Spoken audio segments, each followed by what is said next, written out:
Día tras día, la investigadora de paracausalidad se escondía en la naturaleza fuera del pueblo de Amalfitano, estudiando los datos que había recolectado.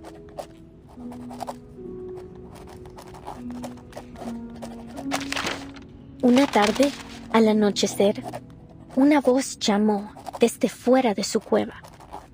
Ella dejó el equipo y las cintas y salió afuera. Un hombre estaba de pie, curioso, frente a su puerta. ¿Qué haces aquí?, preguntó, levantando ambas cejas. Nada sucede en Amalfitano en estos días. El local se presentó como el empleado del banco. Probablemente tenía la cara más amable del lugar. Ojos brillantes, mejillas levantadas, una mandíbula suave. Era una cara llena de esperanza. La investigadora le mostró los espectros que había estado recopilando. «He estado recolectando historias sobre el dado», explicó. «Quizás ellos contienen la clave para explicar la aleatoriedad que muestra el destino». «Ah, eso realmente me intriga», respondió rápidamente el empleado del banco.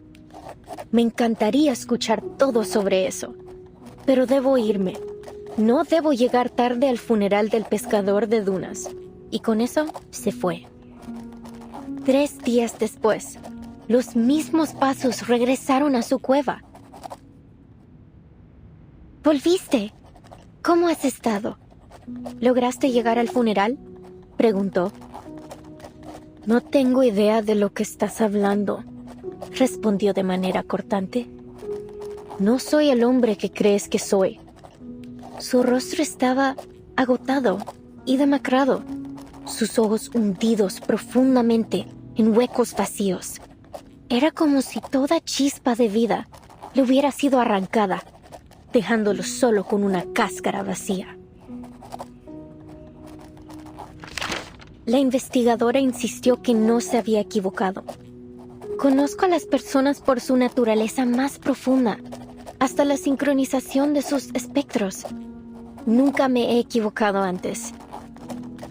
«Lo que tú digas», el hombre murmuró de manera áspera.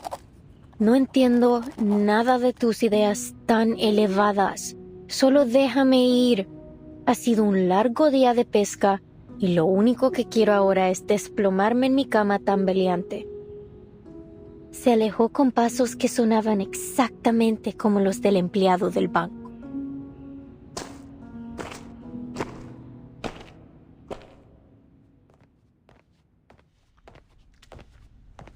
As you might have noticed, Miss Burton, this facility isn't just a prison. It's also a research center.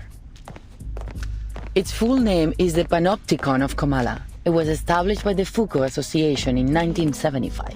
We've hosted workshops, academic sessions, and even lectures about the Panopticon. You may even have seen some reports about it. Experts of psychoanalysis and scholars from various fields have come here to exchange ideas and seek collaboration in their studies. In many ways, the Panopticon is unlike any other prison you've seen before. I see. No wonder Miss Recoleta has gone to such lengths to become a part of it. Actually, my assistant and I are here to inquire about a prisoner named Doris. Does that name sound familiar?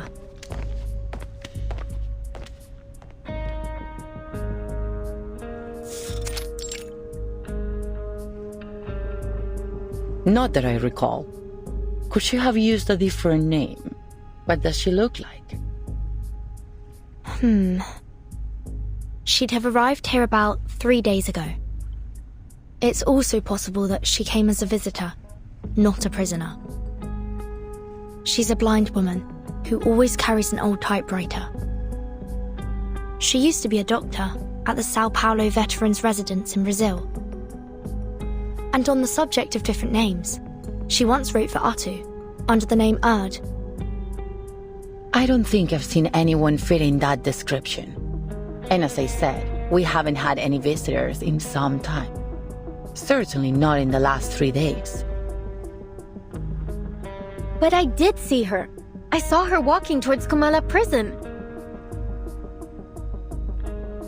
Someone must have mixed up their memories. Simply put, I don't recall seeing anyone by that name or with that description here. I see. Thank you, miss. Perhaps we made a mistake.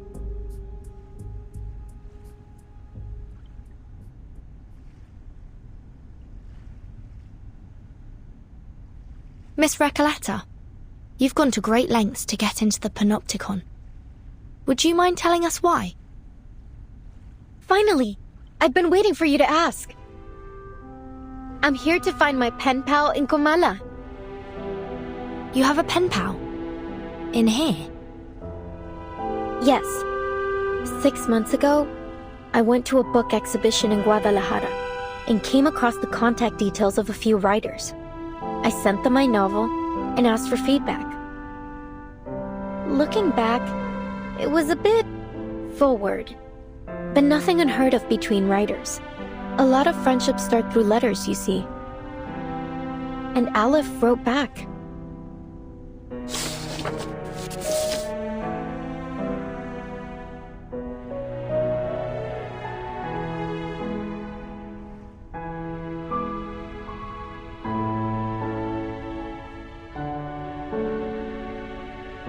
And how much do you know about this pen pal of yours?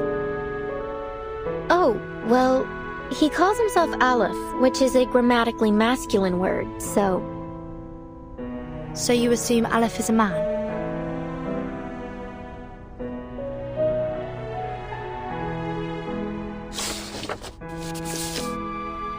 Yes, he's probably a poet, a writer, perhaps even an alchemist. He's one of the brightest people I know. There's never been a question that he couldn't answer. I've asked him about religion, politics, history, potions, even critters in length and breadth. Can you imagine someone who knows all those things and so extensively too? And he helped me with my novel. He always seems to know the best ways to bring my characters to life. Honestly, he's so insightful. I've begun wondering if he's omniscient. With his help, my story grew richer and fuller, like a well-tended plant. Strangely, can't seem to take it any further now. It's as if the roots have been sapped of their strength. I couldn't understand why, so I resolved that I would see him in person to find out.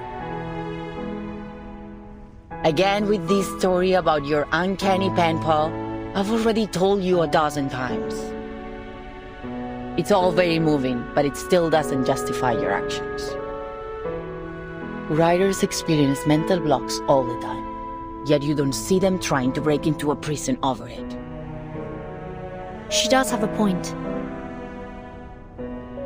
Please, Burden, jailer, have a little mercy, will you?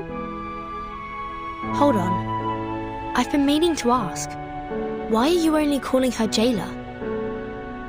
Don't you know her name? Or do you just prefer addressing people by their occupation?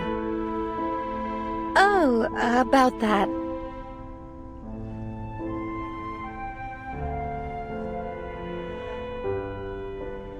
It's okay, Miss Verton. I don't mind being called by my job title. I take pride in what I do. I'm perfectly fine with just being the jailer. Exactly. A researcher is a researcher, and a jailer is a jailer. Titles and codenames often tell us more about people than their ordinary given names, don't you think? Take Sonetto, for example. Your name comes from sonnets, doesn't it? That great poetic form from Italy. Some people mistakenly think Shakespeare invented it. Some say it was Petrarca, though no one really knows when the first sonnet was written. Sorry, I'm straying from my point.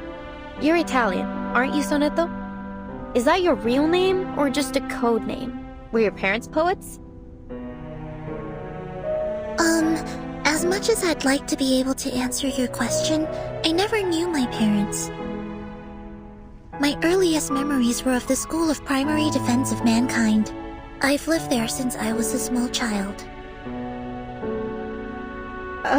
My apologies. That was thoughtless of me. It's fine. You meant no ill intent, I'm sure. Timekeeper, if Miss Recoleta was right about Dr. Doris's whereabouts, perhaps the jailer is keeping things from us. Or perhaps Dr. Doris visited the Panopticon without her knowledge. Either way, we need to do some digging here. I agree. Let's see if we can talk to some of the inmates and find out what they know.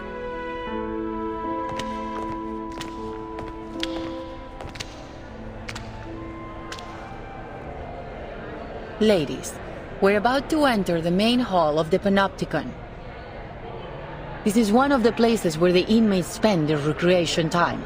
At this hour, they are supposed to be in their cells. But what's all that noise?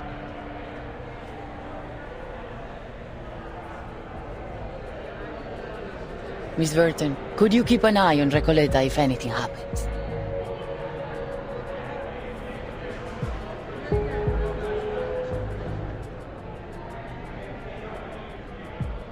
Certainly. What do you take me for?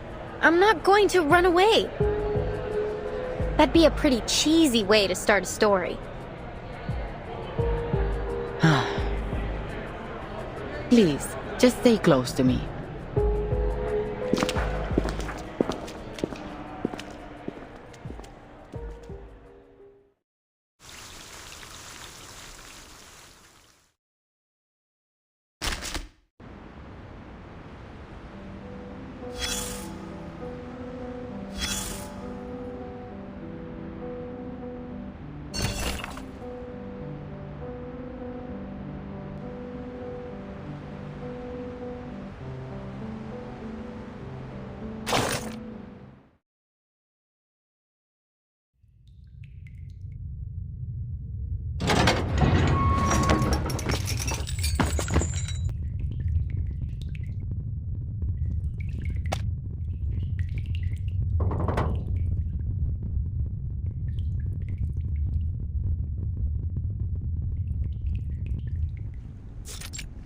La Sociedad de Poetas de las Américas?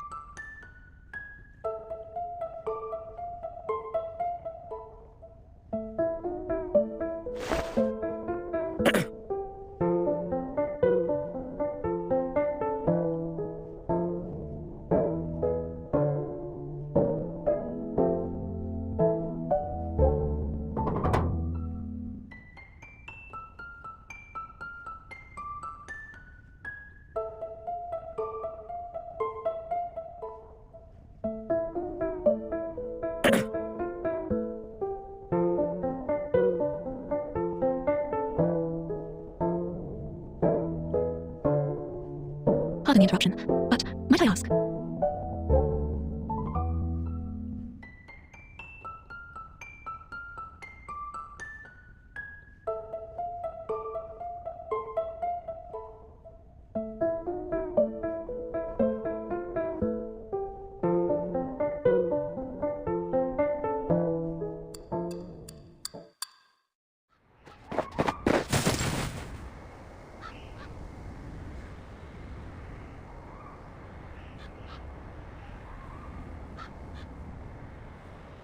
I come to learn the name of this land, Ushuaia.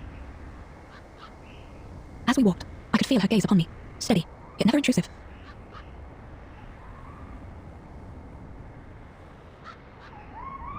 I sensed I had been brought to a place most unusual, a building, with quiet peculiarity in the air. I suppose I must claim a little freedom for myself in this place. I'm sorry for your undue trouble, my diligent friends.